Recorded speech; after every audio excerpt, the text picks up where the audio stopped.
अस्सलाम वालेकुम। मैं फैज़ानुल हक और आज एक बार फिर साइकोलॉजी के हवाले से आपके रूबरू हूँ।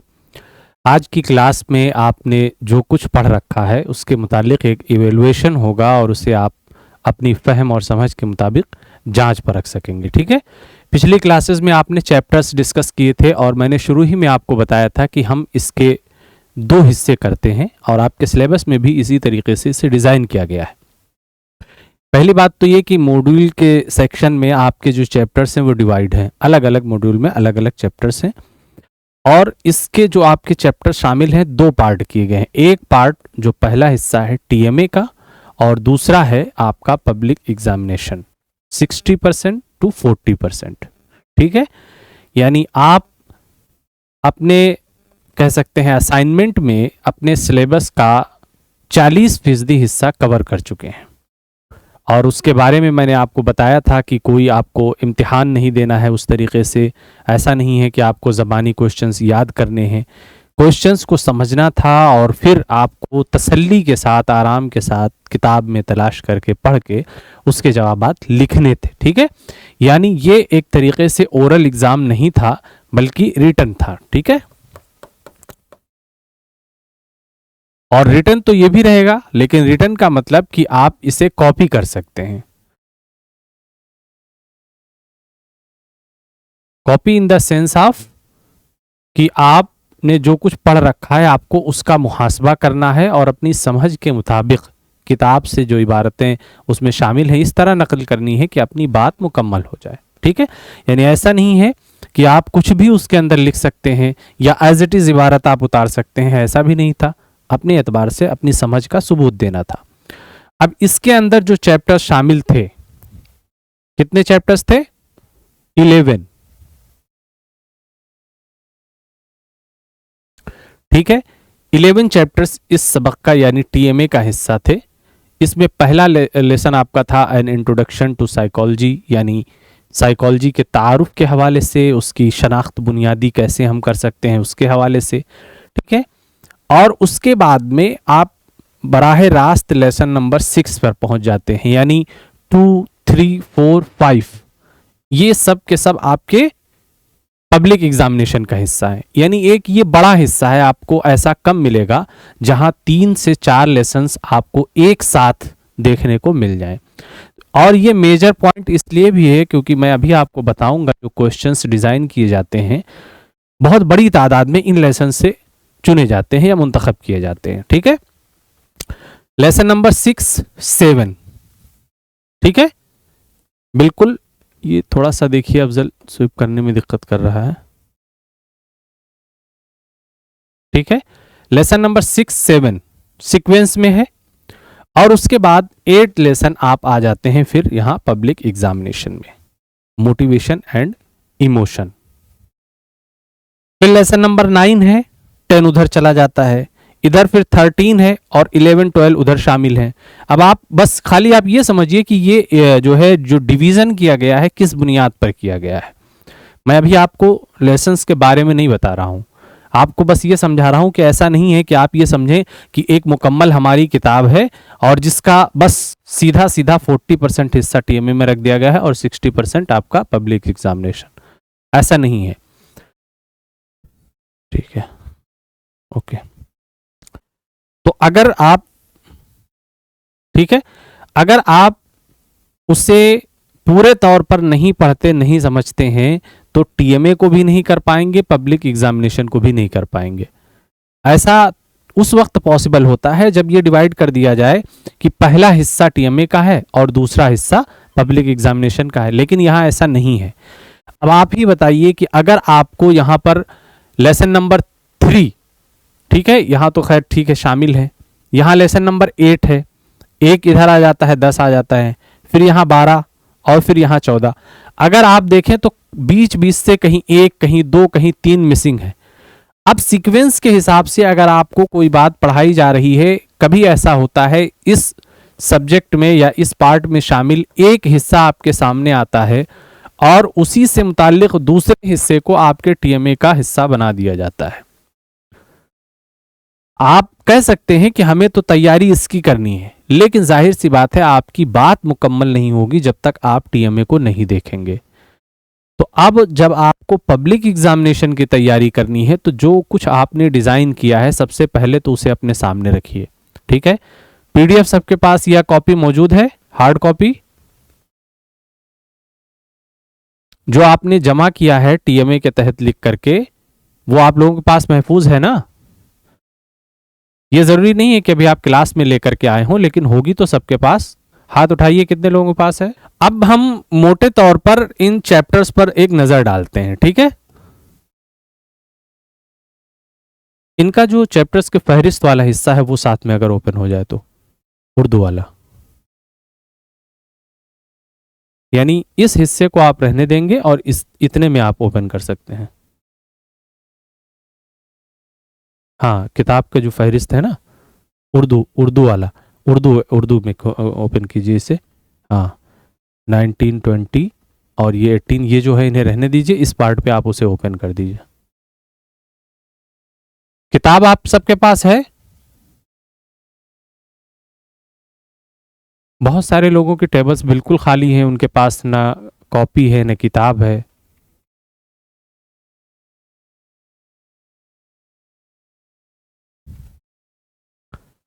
चलिए, आप में से अब कुछ लोग मुझे जवाब देंगे कुछ बुनियादी बातों का। ठीक है, इवेल्युएशन आपका शुरू होगा, एग्जाम तो आपको वहां देना है, लेकिन पहले आप कुछ अपनी बातें, अपने मुतालिक बातें, सिलेबस से मुतालिक बातें मुझे बताएंगे। कौन बताएगा कि नफ्सियात का बुनियादी मकसद क्या है? हाथ उठाए कोई। नफ्सियात का बुनियादी मकसद क्या है? ठीक है,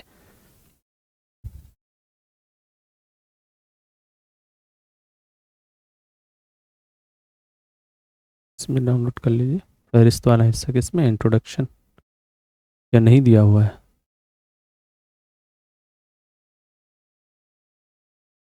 ये तो डायरेक्ट शुरू हो रहा है। बताइए, इन्हें अनम्यूट कर दीजिए। मदरसा नूरुल उलूम जी, खड़े होइए। आप अपना काम जारी रखिए। ठीक है, ये टेक्निकल चीजें हैं, होती रहेंगी।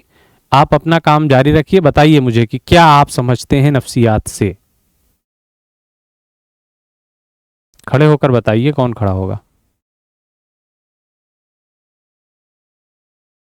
आप लोग शुरू से शामिल हैं ना?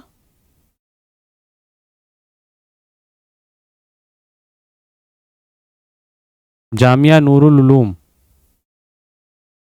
गठमान, बीच में कौन बैठे हुए हैं? Just second row. हाँ, आप बताइए, आगे आके बताइए। इतना वक्त मत लीजिए, कोई एक फर्द इतना वक्त मत ले कि दूसरे का वक्त ज़ाय हो जाए। ठीक है, ज़्यादा से ज़्यादा लोगों से इंटरेक्ट करने का मौका मिलना चाहिए।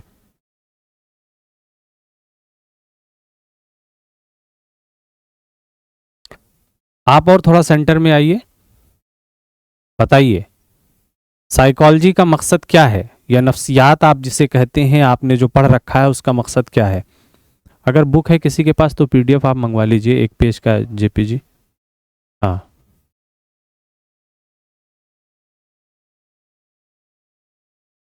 किससे बचा जाता है?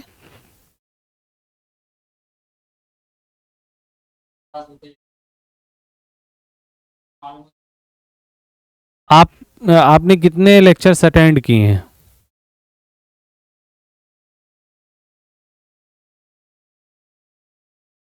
आप शुरू से शामिल थे ना?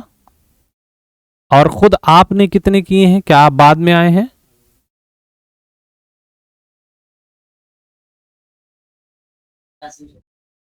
उसमें गैर हाजिर थे। आप में से कितने लोग इनकी बात से इत्तेफाक रखते हैं?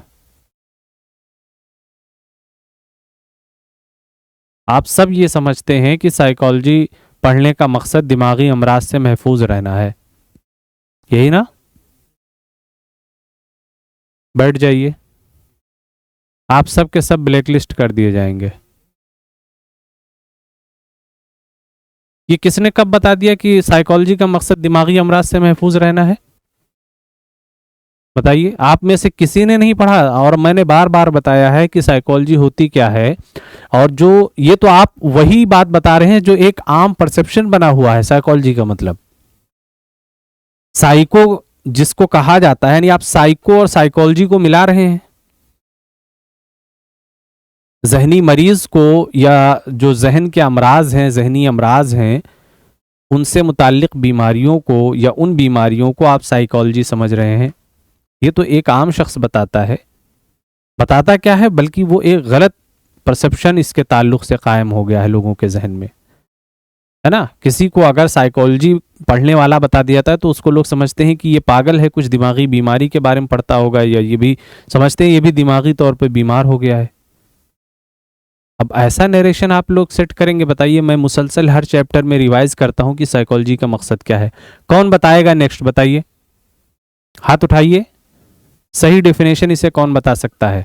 मदरसा इस्लामिया कंज़े मरगूब में से कोई है?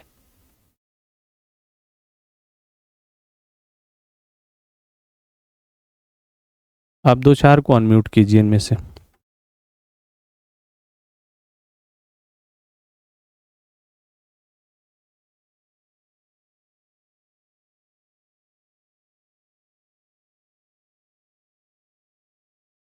जी बताइए, आप में से कौन बताएगा? एग्जैक्टली एक पॉइंट ये बहुत इंपॉर्टेंट, क्या कि इंसानी किरदार की तफहीम या समझ में क्या करता है? मदद करता है। ठीक है,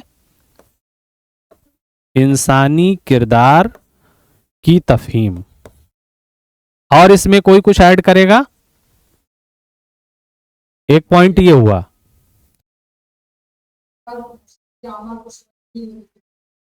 किरदार और नफ्सियाती आमाल। तो चलिए, किरदार की बात आ गई, यानी आपने नफ्सियाती आमाल का इसमें इजाफा किया है।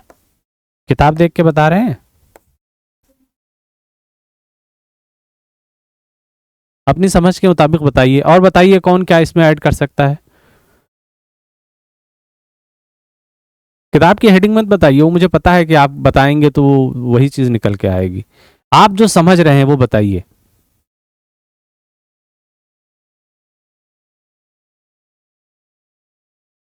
और दूसरे मदरसे में कौन बता सकता है?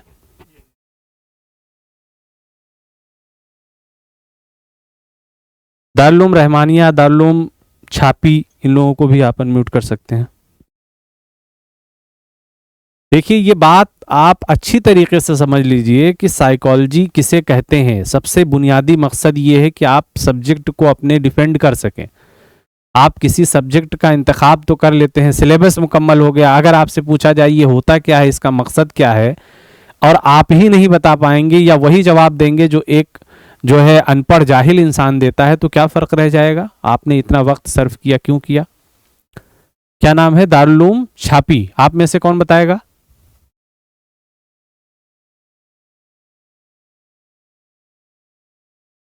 आप फौरी तौर पर बोलिए जी।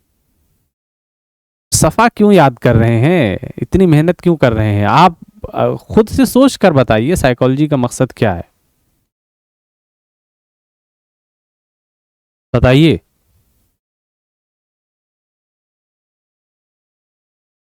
कोई आप में से नहीं बता सकता? अब देखिए, किताब देख के पढ़ रहे हैं।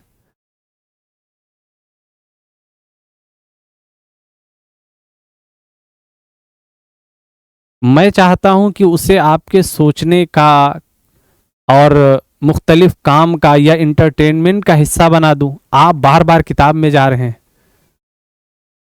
है ना। मैं तो उसी से निकालना चाहता हूं, वो जो बर्डन आप पे किताब का, सिलेबस का महसूस होता है, उससे निकल आइए।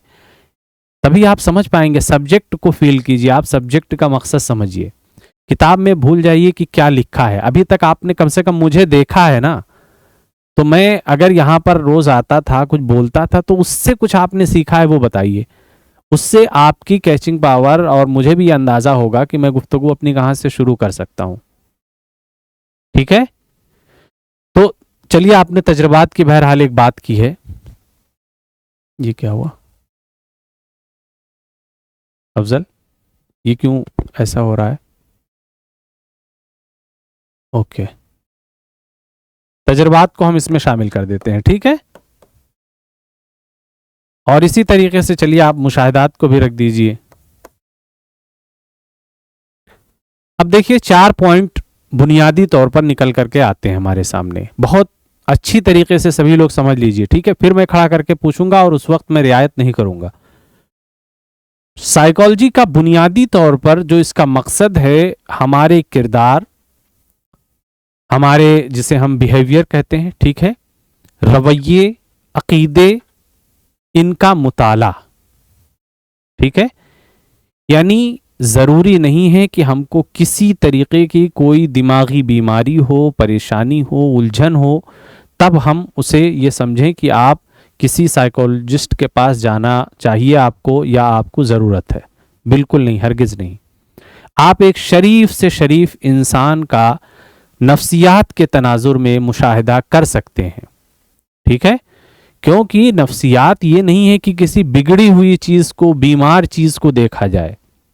नफ्सियात बुनियादी तौर पर यह है कि आपने जो कुछ फील किया है अपने आसपास की सीधी सादी चीज़ों को, उनको भी उसी तरीके से समझ सकें, बयान कर सकें। सपोज दैट अगर एक बहुत शरीफ इंसान है तो नफ्सियात आपको ये सजेस्ट करेगी कि ज़रा पता लगाइए कि इसकी शराफत की वजूहात क्या हैं। क्या बात है कि जब इसके सामने कोई गाली भी देता है तो ये मुस्कुरा देता है, टाल देता है। जब कोई बात बढ़ाना चाहता है तो ये उससे बहुत आसानी से डील कर देता है ना। कहीं जहां लोगों को कुछ समझ में ना आ रहा हो, कोई मसला ऐसे सामने आ गया, वहां ये जाता है और ऐसी बातें करता है कि वो मसला एकदम से आसान हो जाता है, सुलझ जाता है। समझ गए ना। यानी अब यहां कोई बीमारी वाली बात नहीं है, ना किसी तरीके से किसी को जहनी परेशानी है, उसके बावजूद वो क्या कर रहा है, साइकोलॉजिकल काम अंजाम दे रहा है, नफ्सियाती काम कर रहा है। आप ये नहीं कहेंगे कि वो जो काम कर रहा है उसका नफ्सियात से ताल्लुक नहीं है। तो नफ्सियाती मुताला बुनियादी तौर पर क्या होता है, जो हमारे किरदार हैं, ठीक है। और किरदार की डिफिनेशन मत पूछिएगा आपकी क्या होती है। जो कुछ हम करते हैं हमारे अमल से जाहिर होता है, ठीक है, हमारे किरदार का हिस्सा है। तो हमारे किरदार से जो जाहिर हो, हमारे रवैये से जो जाहिर हो, ठीक है, हमारी गुफ्तगू बोल चाल से जो जाहिर हो, इस सब को आप शामिल कीजिए, ठीक है। यानी वो जितनी चीजें जिनसे आपके बारे में किसी चीज का इल्म हो, हम उसे साइंटिफिक तौर पर अगर इवेलुएट करते हैं, साइंटिफिक तौर पर समझ रहे हैं, ये नहीं ना कि कोई भी किसी के मुतालिक कोई राय दे रहा है, नहीं। आपके पास बाकायदा प्रूफ होने चाहिए, लॉजिक होनी चाहिए, ठीक है, एग्जाम्पल्स होने चाहिए, तब आप कोई बात कह सकते हैं। जैसे अगर एक आम तौर पर किसी शख्स को अगर पागल दुनिया कह रही है, ठीक है, और आप भी ये कह रहे हैं कि हाँ ये पागल है, तो ये आपके पढ़ने का मकसद समझिए कि फेल हो गया, नाकाम हो गया। आपको ये समझना है कि इसे पागल किस बुनियाद पर कहा जा रहा है और क्या ये बुनियाद सही है या नहीं है। यानी आपको हजारों टेस्ट बताए गए हैं कि किस मौके पर क्या चीज जांचनी हो तो कौन से टेस्ट का इस्तेमाल किया जाता है, बताया गया है ना। आप उन टेस्ट को कम से कम इवेलुएट करेंगे, अपने जहन में ही कम से कम उसे सोचेंगे, फिर उसके मुतालिक कोई राय कायम करेंगे। और अब अगर आपके जहन में कोई ख्याल आ रहा है तो वो समझिए दुरुस्त है, सही है और साइंस की बुनियाद पर है।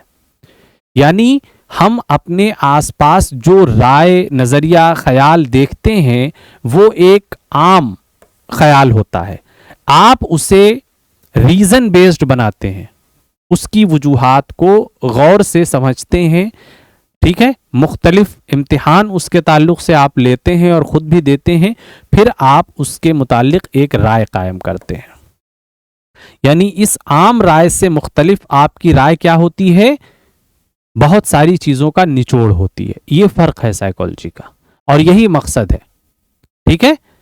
यानी आपको आम परसेप्शन से निकाल करके किसी खास परसेप्शन में, ख्याल में, नजरिए में, ठीक है, ले जाना, ये साइकोलॉजिस्ट का बुनियादी काम होता है। आप ये सब कुछ पढ़ रहे हैं ताकि आप अपना मुहासबा कर सकें, अपने आसपास के कैरेक्टर्स का मुहासबा कर सकें, ठीक है। आप कोई काम शुरू कर रहे हैं तो उस काम के लिए किन चीज़ों की ज़रूरत है, किस तरीके के अफराद की ज़रूरत है, आप ये समझ सकें। क्लियर है। हाथ उठाइए, आप सबको समझ में आ गया साइकोलॉजी का मकसद? ये सो कौन रहे पीछे या क्या कर रहे हैं, लिख रहे हैं? सीधे बैठिए थोड़ा सा, ठीक है सभी लोग। ये किताबी डेफिनेशन नहीं है, जो कुछ आपने पढ़ा है उससे जो निचोड़ निकल करके आया है वो मैं आपको बता रहा हूं। तो अब पहली बात तो ये है कि जब आप अपनी तैयारी का जायजा ले रहे हैं तो सबसे पहले सबक को क्लियर कर लीजिए, ठीक है, सब्जेक्ट को क्लियर कर लीजिए कि ये है क्या, इसका मकसद क्या है। अब आइए फिर से हम आते हैं चैप्टर्स पे। इसे हम एक पार्ट का हिस्सा बना दें अफजल, एक पार्ट उसे कर दीजिए, दूसरे पार्ट में उसे ओपन करिए। जिनके पास किताब है वो ये सफा खोल लें, ठीक है, चैप्टर्स के नाम लिखे हुए हैं यहां।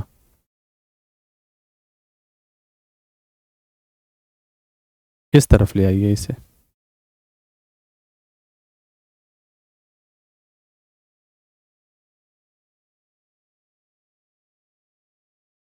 इसका सिर्फ वो जो पब्लिक एग्जामिनेशन वाला हिस्सा है ना उतना डिस्प्ले कीजिए, हाँ बस ऊपर से।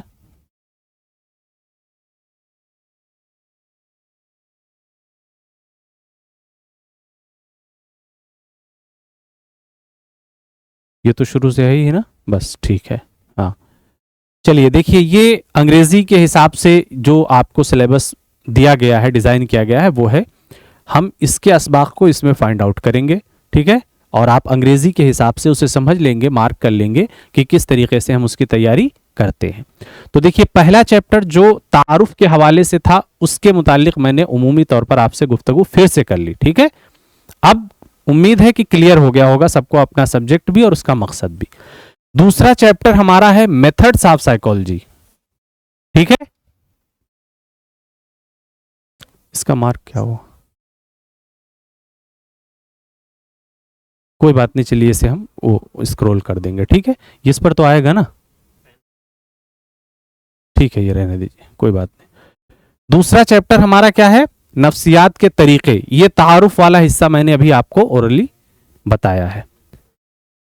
अब तरीके की जब बात आ रही है तो वही टूल्स जो हम इस्तेमाल करते आए हैं नफ्सियात के हवाले से शख्स को, किरदार को समझने के लिए, ठीक है, यानी जो टूल्स या तरीका हम अपनाएंगे किसी चीज को समझने के लिए वो तरीका कहलाएगा मेथड। जैसे अगर किसी शख्स के अंदर ये किसी शख्स का ये किरदार है कि वो बहुत ज्यादा गुस्से में आ जाता है और गाली गलौज करने लगता है, ठीक है, एक हमें वजह समझ में आई। अब हमें देखना यह है नफ्सियाती तौर पर कि इसके अंदर ऐसा क्यों होता है, ठीक। तो अब हमने मसला तो समझ लिया, लेकिन इस मसले को हम कैसे समझेंगे, इसके लिए जो तरीका अपनाएंगे वो होगा मेथड, ठीक है। तो अब हम क्या करेंगे, उसके सबसे पहले खान पान, माहौल, ठीक है, शख्सी जिंदगी के मुतालिक मसले दरियाफ्त करना शुरू करेंगे ना। कभी कभी ऐसा भी होता है कि किसी के साथ बहुत जुल्म हुआ होता है जिसकी वजह से वो ऐसा कर रहा होता है, तो अब हम पता लगाएंगे उसके बारे में, उसकी जिंदगी के बारे में जांच परख करके कि क्या वजह है ये शख्स इस रवैये पर आमादा हुआ। तो अगर उस मसले को दूर कर दिया जाए तो जाहिर सी बात है इस रवैये में तब्दीली आएगी ना।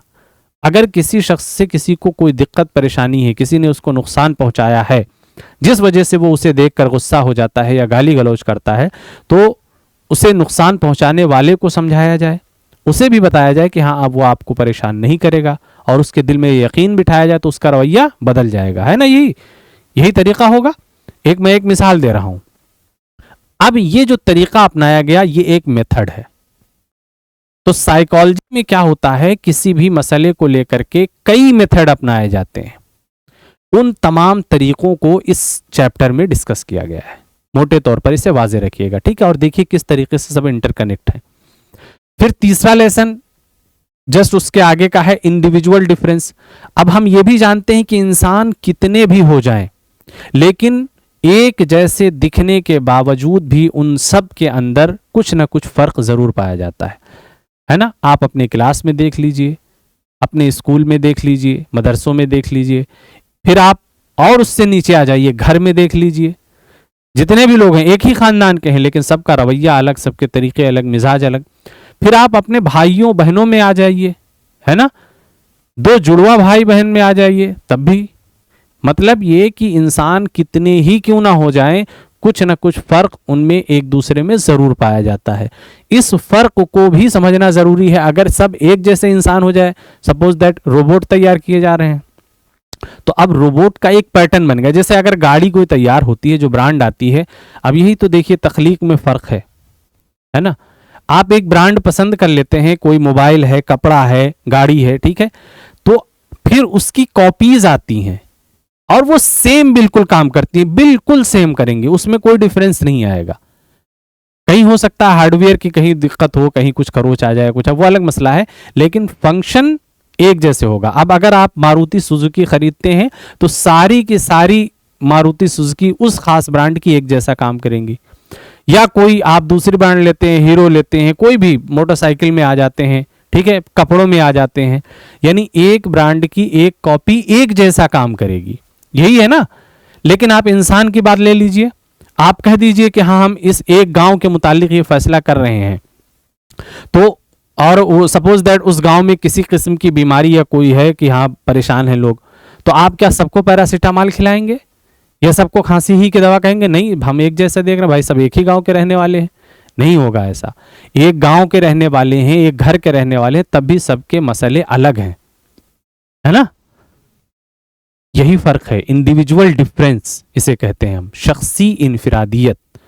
कितनी ही बड़ी तादाद में ये दुनिया क्यों ना बस जाए, हर शख्स एक दूसरे से किसी न किसी माने में अलग है, और ये तख्लीक की या तख्लीक करने वाले की सबसे बड़ी कामयाबी या उसकी बड़ाई का सबब है ना। तो आप ये समझ सकते हैं, इस सबक में हम उन्हीं चीज़ों को डिफरेंस करते हैं, और जब ये पता है, मान लेते हैं पहले कि हर फर्द मुख्तलिफ है एक दूसरे से, तभी हम उसका अलग अलग जायज़ा लेना शुरू करते हैं, वरना एक फार्मूला बन जाए, सब पर वही अप्लाई हो जाए। यानी आप ये कह सकते हैं कि अगर एक ही रवैया किसी शख्स का है तो उसकी वजूहात अलग अलग हो सकती हैं। किसी को अगर बहुत ज़्यादा हंसी आ रही है, हंसने की बीमारी है, ठीक है, ये भी बीमारी होती है। अब कौन किस वजह से हंस रहा है ये आप नहीं बता सकते।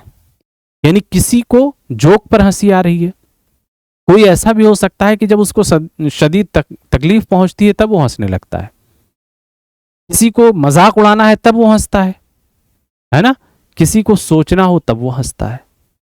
इसी तरह गाली गलौज या गुस्से की बात ले लीजिए, कोई खाना सही से ना मिलने पर गुस्सा हो जाता है, कोई फेल हो जाने पर गुस्सा हो जाता है, कोई किसी से लड़ाई हो जाने पर गुस्सा हो जाता है। वजूहात सबकी अलग, रिजल्ट एक है।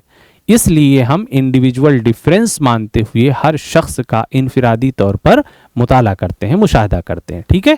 इसी से हमारे सब्जेक्ट की अहमियत और इंपॉर्टेंस भी सामने आती है। चलिए फिर लेसन नंबर 3 आ जाता है इंडिविजुअल डिफरेंस के बाद। हाँ, लेसन नंबर 4 लर्निंग। अब जाहिर सी बात है, इंसान तरक्की करता है तो मतलब कुछ ना कुछ सीखता है पैदा होने के बाद, तो सीखने की शुरुआत शुरू ही में हो जाती है। इसीलिए इस चैप्टर को हमने शुरू ही में डिस्कस किया है, लर्निंग, आमोजिश के हवाले से, ठीक है। तो लेसन नंबर 4 आपका क्या है? सबक नंबर 4 आमोजिश है। सबक नंबर 4 आपका आमोजिश, ठीक। फिर आ जाइए आप lesson number 5 sensory process, attention and perception. अब इंसान किन किन हवालों से सीखता है, इसके मुतालिक फिर हम सीखते हैं। आपके पास आंख है, कान है, नाक है, ठीक है, खाल है जिससे आप महसूस करते हैं चीजों को, और आपने हवा से खमसा के तौर पर इन्हें पढ़ा भी है। तो आपके जो 5 सेंसेस हैं, इनके बारे में बताया गया है कि आप मालूमात हासिल कहां से करते हैं, है ना। जैसे आप कंप्यूटर ले आते हैं किसी भी तरीके से, तो उसमें 2 तरीके की डिवाइस होती हैं, एक इनपुट डिवाइस, एक आउटपुट डिवाइस। अगर इनपुट डिवाइस काम करना बंद कर दे तो आप कुछ भी उससे नहीं निकाल सकते, आउटपुट कुछ नहीं आएगा, है ना। आप इवन छोटी सी मशीन लाते हैं, कोई चीज जब उसके अंदर इंसर्ट करते हैं, दाखिल करते हैं, कुछ निवेश करते हैं, तब कोई चीज बाहर आती है ना। अगर ऐसा ना हो तो बाहर आएगी नहीं। चारा काटने वाली आप मशीन ले आइए, तो जब तक उसमें चारा नहीं डालेंगे तो वो काटेगी क्या, है ना। तो यही होता है। ऐसी ही हमारी बॉडी है, हम इसे कुछ देते हैं, कुछ बाहर से ये खींचती है, ठीक है, फिर उसके बाद में उसके रिजल्ट निकालती है। जैसे भी आप यहां क्लास में बैठे हुए हैं, आप सुन रहे हैं, देख रहे हैं, ठीक है, महसूस नहीं कर रहे हैं, अज्यूम कर रहे हैं जहन में, वो अलग बात है। तो अब यहां पर बुनियादी तौर पर आपके दो हवास काम कर रहे हैं, देखने वाले, सुनने वाले, है ना। अब ये आपको बता रहे हैं, इन दोनों बुनियाद पे आपका जहन ये फैसला कर रहा है कि आपको कोई इल्मी बात बताई जा रही है, नफ्सियात की कुछ बात हो रही है। अगर ये दो मीडियम अभी बंद हो जाएं, फिर आप देखिए कुछ नहीं समझ पाएंगे। तो ये इनपुट है जो आपको इन दो मीडियम से मिल रहा है, फिर आपका जहन आपको आउटपुट दे रहा है कि आप क्लास में बैठे हैं, आपके सामने टीचर हैं, आपके साथ क्लासमेट्स बैठे हुए हैं, ये आउटपुट है, ठीक है। इसीलिए हमारे सेंसेस बहुत ज्यादा अहमियत रखते हैं। चलिए नेक्स्ट सबक, उसके बाद 7 आपका टीएमए का हिस्सा है। 8वां आ जाता है मोटिवेशन एंड इमोशन। 7वां सबक क्या है? गौर व फिक्र और मसाइल का हल, जो जाहिर सी बात है उसी से मुताल्लिक था, ठीक है। ये पुराने के हिसाब से है क्या? अच्छा 6-7, ठीक है। बीच में 2 हिस्से यानी 6-7, यानी आपके मेमोरी वाला हिस्सा और गौर व फिक्र मसाइल का हल, ये टीएमए में आ चुका है। तो फिर हमारा अगला लेसन आ जाता है, लेसन नंबर 8, तहरीक और जज्बा। अब देखिए ये उसी से जुड़ा हुआ है। आप अगर कुछ हासिल करते हैं तो उसका कोई रद्द अमल सामने आता है ना। जैसे अब आपने देखा ये क्लासरूम है, तो फिर आपके जहन ने ये फैसला किया कि हाँ ये क्लासरूम है। ये क्लासरूम आप तभी कह सके जब आपकी आंख ने इसे देखा, यह है रद्द अमल, ठीक है।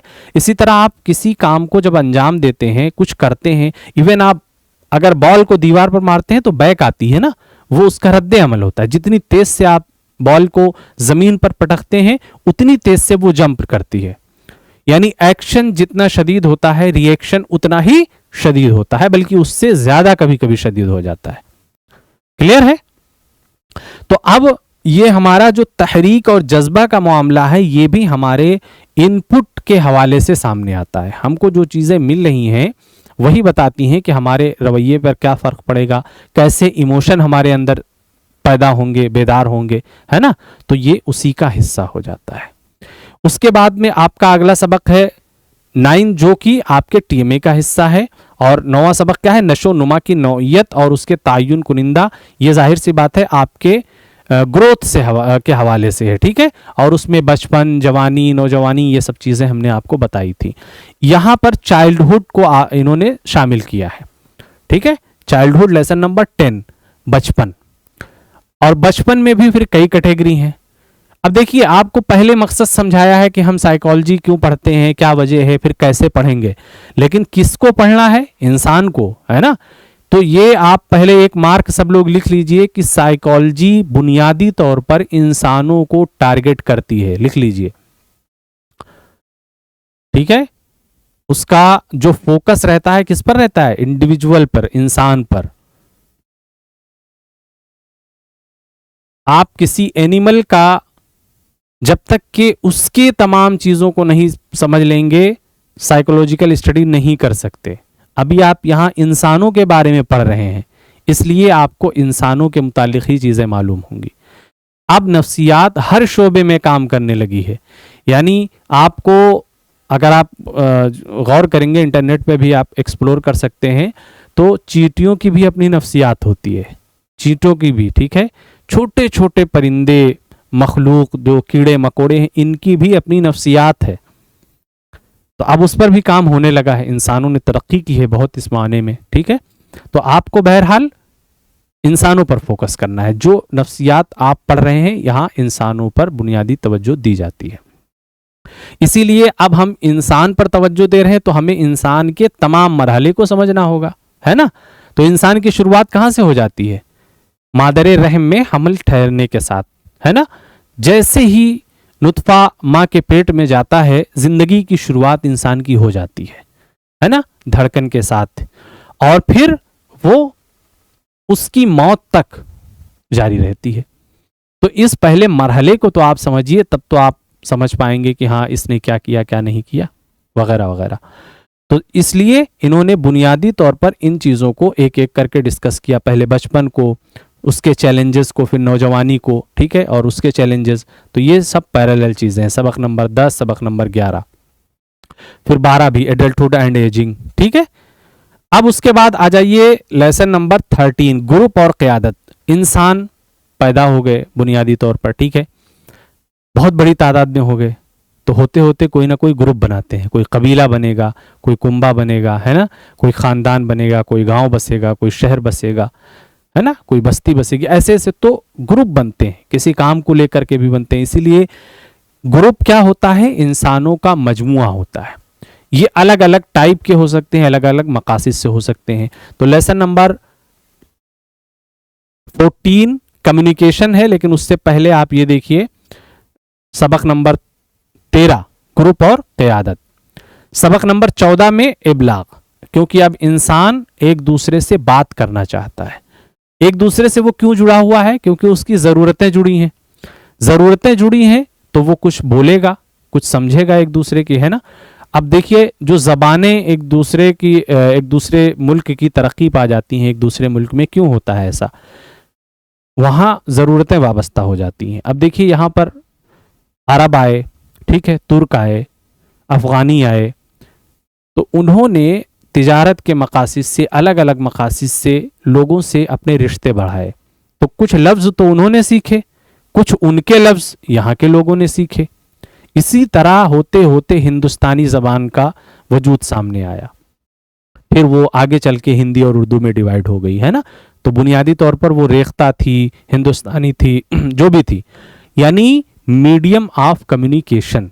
कोई बात हमारे मन में है, कोई बात आपके मन में है, हम कैसे कन्वे करें। हम आपसे पानी लेना चाहते हैं तो हम आपको कैसे बताएं कि हम पानी लेना चाहते हैं, यानी इसे हम पानी कहें, वाटर कहें, माँ कहें, क्या कहें, ठीक है। तो इस तरीके से इबलाग की ज़रूरत महसूस होती है, और आपका सबक नंबर 14 इबलाग यानी कम्युनिकेशन है। फिर lesson number 15 attitudes, beliefs and social cognition. ये भी इंसानों के अलग अलग ग्रुप बनने की एक वजह है। अब देखिए हम अकीदे की बुनियाद पे भी अलग हो जाते हैं, है ना। हमारा अकीदा अलग है, दूसरे मजहब का अकीदा अलग है, तो ये जो मजाहिब तकसीम होते हैं किस बुनियाद पर, अकीदे की बुनियाद पे। फिर इसी में और छोटे छोटे फ़िरक़े बन जाते हैं नज़रिए ख्याल की बुनियाद पर, तो ये उसका हिस्सा है, यानी ये ग्रुप कैसे बट रहे हैं, ठीक है। तो इसकी बुनियाद पे किरदार भी अलग हो जाते हैं, रवैये में भी फ़र्क होता है। लेसन नंबर 15 रवैये, अकीदे और समाजी वकूफ़ से मुताल्लिक़। सबक नंबर 16 समाजी और तालीमी मसाइल, ये आपके टीएमए का हिस्सा है, क्योंकि अब आप तालीम के मैदान में कदम रख रहे हैं, ठीक है। धीरे धीरे ये सब चीज़ें देखिए जुड़ी हुई हैं, इंसान ही से रिलेटेड है। तो तालीम में इंसानों को क्या क्या दिक्कतें आती हैं, कैसे वो आगे बढ़ता है, कहाँ मुश्किलें आती हैं, इसके मुताल्लिक़ चीज़ें आप समझते हैं। फिर उसके बाद में आ जाता है सबक नंबर 17 खुशी और फलाह बहबूद। अब एक एक अलग अलग शिक पर बात हो रही है। इंसान कभी हंसता है, कभी रोता है ना, कभी सोचता है और कभी बिल्कुल कूल रहता है, किसी किस्म के जज्बात नजर नहीं आते। तो ये भी अलग अलग स्टेज हैं, इनको भी हमें परखना और पढ़ना है। इसीलिए सबक नंबर 17 खुशी और फलाह बहबूद को इसमें समझा गया कि इंसान कैसे, बहरहाल ज़रूरत हम सब की है कि हम खुश रहें, तरक्की करें, यही है मकसद, है ना। तो इसको कैसे हासिल करें, इस पर फोकस किया गया है। सबक number 18 mental disorder and their treatment. अब देखिए ये वो मसला है जिसको आप कुल साइकोलॉजी समझते हैं। कितनी बातों के बाद ये बात आई है कि इसमें जहनी अमराज का भी मुताला किया जाता है, यानी किसी तरीके से दिमाग में कजी है, कोई बात समझ में नहीं आती है, किसी बात का उल्टा रिएक्शन होता है, इसे भी साइकोलॉजी का सब्जेक्ट या मौजू बनाया जाता है, ठीक है। लेकिन कितने चैप्टर्स के बाद आई, और आपसे कोई पूछे साइकोलॉजी क्या है तो आप डायरेक्ट ही आ जाते हैं, बल्कि इसी को सिर्फ समझते हैं। तो सोचिए कितनी अधूरी मालूमात रहती है, ठीक है। सबक नंबर 18 जहनी अमराज और उनके इलाज। फिर सबक नंबर 19 जहनी सेहत व हिफ्जान। जब आपको मरज के बारे में बताया जाएगा तो यह भी बताया जाएगा कि कैसे आप उससे अपने आप को बचा सकते हैं, ठीक है, सेफ्टी के मेजरमेंट सबक नंबर 19 में। तो 18-19 ये दोनों आप मार्क कर सकते हैं, जिसको आप साइकोलॉजी का एक इंपॉर्टेंट पार्ट कहेंगे। मार्क कर लीजिए सभी लोग 18 और 19। उसके बाद 20वां चैप्टर भी उसी का हिस्सा है, aptitude, interest and job requirements. हम सब का मकसद कुछ ना कुछ कारोबार तलाश करना या जिंदगी में जरिए माश तलाश करना है ना। तो उसके लिए हम अपनी पसंद के मुताबिक, कोई नौकरी पेशे में जाना चाहता है, कोई तिजारत करना चाहता है ना, कोई कुछ अपना बिजनेस शुरू करना चाहता है, किसी भी अलग अलग तरीके से अलग अलग फील्ड में, उसके मुतालिक भी कुछ यहाँ पर उमूमी बातें की गई हैं कि आप कैसे ये मुंतखब करेंगे कि आपको कोई नौकरी करनी चाहिए या तिजारत करनी चाहिए, और तिजारत में किस किस्म की तिजारत करनी चाहिए, है ना। नौकरी में भी आपको किस तरह की नौकरी में जाना चाहिए, ये कैसे पता चलेगा। तो आपको तरीके बताए गए हैं बहुत सारे, है ना, ताकि आप जिंदगी में मुकम्मल तौर पर अपने आप को सेट कर सके। ये उससे मुतालिक सबक है। लेसन नंबर 21 टीएमए का हिस्सा है। 21 में क्या है, वोकेशनल किरदार निभाने की तैयारी। ये वही है, जॉब की तैयारी, ठीक है, या तिजारत की तैयारी, किसी तरीके से जरिए माश की। सबक नंबर 22 तंजीम की दुनिया। अब ये ग्रुप की बात करेगा। The world of organisation. आप देखते हैं दुनिया में हजारों लाखों की तादाद में तंजीमें हैं, ठीक है, ऑर्गेनाइजेशंस हैं। तो ये ऑर्गेनाइजेशन क्यों बनते हैं, कब बिगड़ जाते हैं, कब ये अच्छा रिजल्ट देते हैं, इसके बारे में पूरी बात आपको सबक नंबर 22 में मिलेगी। 23 इन्वायरमेंटल स्ट्रेस। जाहिर सी बात है, अब देखिए थोड़ा सा उससे आगे निकल रहे हैं। आपके बारे में तो बात हो गई, लेकिन आप जहां रह रहे हैं उससे तो आप अलग नहीं हो सकते ना। आपको घर चाहिए, आपको हवा चाहिए, पानी चाहिए, है ना, आसमान भी चाहिए। तो अब ये सारी चीजें भी तो हमारी जरूरतें हैं। यानी किसी को अगर ये मुयस्सर है तो उस पर, और किसी को नहीं मुयस्सर है, दोनों के किरदार में फर्क आपको नजर आएगा, है ना। तो आप इस फर्क को समझते हैं यहां से, यानी आप अपने आप को जिस माहौल में, जिस जगह पाते हैं। इस मदरसे का नाम क्या है अफजल? सब सो रहे हैं, देखिए आप लोग क्यों सो रहे हैं? सर क्यों रखा है आपने टेबल पर? खड़े हो जाइए, थोड़ी देर नींद भाग जाए। बीच में जो लोग झुकाए हुए थे, सर खड़े हो जाइए।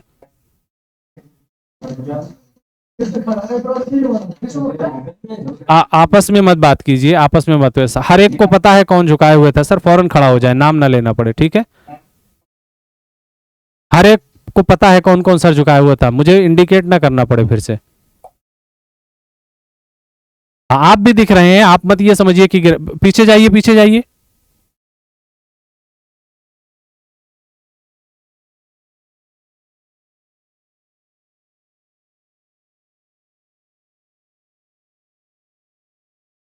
क्लास में कोई सोता हुआ ना दिखे, ठीक है। ये तो आप तो एक तरीके से अपने क्लासरूम की भी तौहीन कर रहे हैं और अपने टीचर की भी तौहीन कर रहे हैं। और बात आपको कितनी सीरियसली मैं बता रहा हूं, जो कुछ आपने इतने दिनों में पढ़ा है उसको मैं ब्रीफ कर रहा हूं। इंटरकनेक्ट आपको कैसे फील हो उसके बारे में मैं बात कर रहा हूं। चलिए, तो सबक नंबर 23 से हम शुरुआत करते हैं अपने आसपास की चीजों को देखने के बारे में। एनवायरमेंटल स्ट्रेस, ठीक है। उसके बाद में देखिए, हम इंडियन फिलॉसफी को कभी भी नजरअंदाज नहीं कर सकते। किस तरह? इसलिए क्योंकि हम हिंदुस्तान के एक तो बाशिंदे हैं, रहने वाले हैं। दूसरे, ये तहजीब की बुनियाद पर भी आप देखेंगे तो इसकी रिवायत बहुत कदीम है, ठीक है।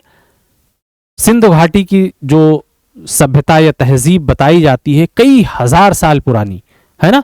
संस्कृत जबान हिंदुस्तानी जबानों की मां कही जाती है। यहां बहुत कुछ मौजूद है, फिलॉसफी, ठीक है, नफ्सियात, इसके बारे में भी आपको शुरू में इंडिकेट किया गया है। वो कहां जा रहे हैं?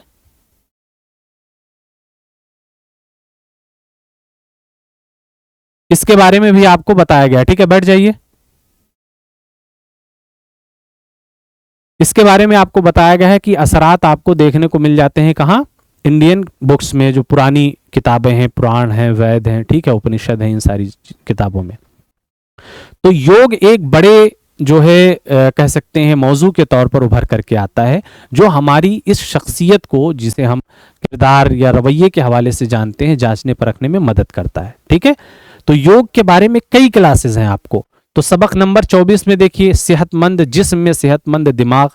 अब इस दिमाग, सही जिस्म और सही दिमाग का जो एक तरीका अपनाया गया है कि कैसे इसे मेंटेन किया जाए, उसमें योग का बहुत बड़ा रोल है। सबसे पहले आप अपने आप को पहचानते हैं, खुद की नशोनुमा और योगा। सबक नंबर 26, कुल वजूद का पालन पोषण, एक हिंदुस्तानी तनाजुर। आपको बताया ही मैंने कि पंचकोश है ना, और तैतरिया उपनिषद के नज़दीक क्या क्या चीज़ें आई हैं, और बिंदु का कौल आपने देखा। तो ये सारी चीज़ें तय करती हैं कि इंडियन फिलॉसफी में भी बहुत गहरी बातें मौजूद हैं।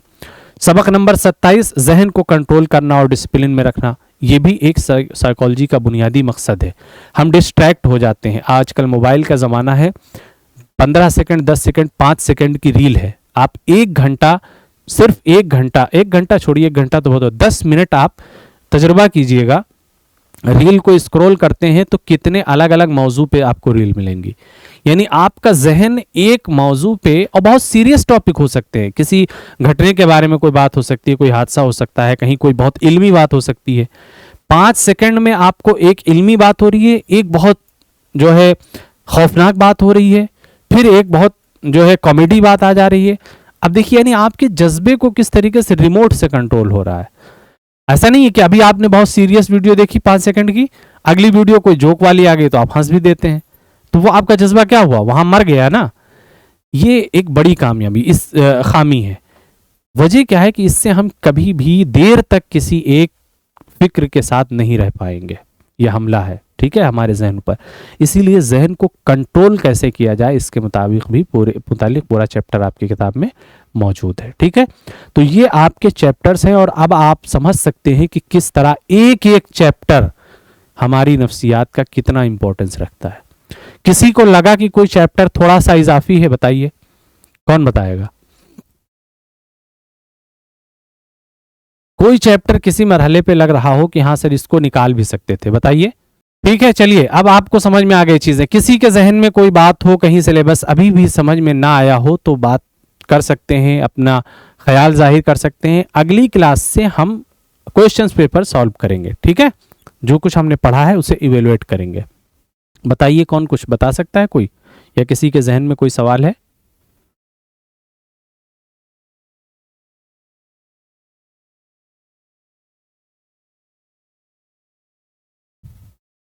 नहीं, सवाल पैदा कीजिए जहन में यार, ऐसे खाली खाली बैठते हैं तो मज़ा नहीं आता है। ठीक है, तैयार कर हो करके आइए, और जो मैंने बताया टीएमए अपने साथ लेकर के आएंगे, ठीक है। हाँ, कुछ पूछ रहे हैं आप, बताइए।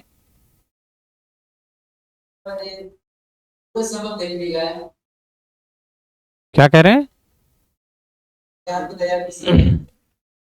तैयारी तो आपको, देखिए, आपने चूंकि तमाम सिलेबस पढ़ रखा है, इसीलिए एक नज़र तो आप सब पर डाल लीजिए, ठीक है, जहां तक पॉसिबल हो। टीएमए वाले हिस्सा खास तौर पर जहन में रखिए। अब आपको यहां पर क्या है, कहीं से भी क्वेश्चन आ सकता है, चांसेस ये कम है कि टीएमए से आए, लेकिन मैं बता रहा हूं आएंगे क्वेश्चंस, क्योंकि पिछली बार भी ऐसा हुआ था। तो आप उसे बिल्कुल नज़रअंदाज मत कीजिए, ठीक है। तो तैयारी जहां तक हो सके करके आइए। पूरे सिलेबस से क्वेश्चंस होंगे, ऐसा नहीं है कि किसी खास सबक से,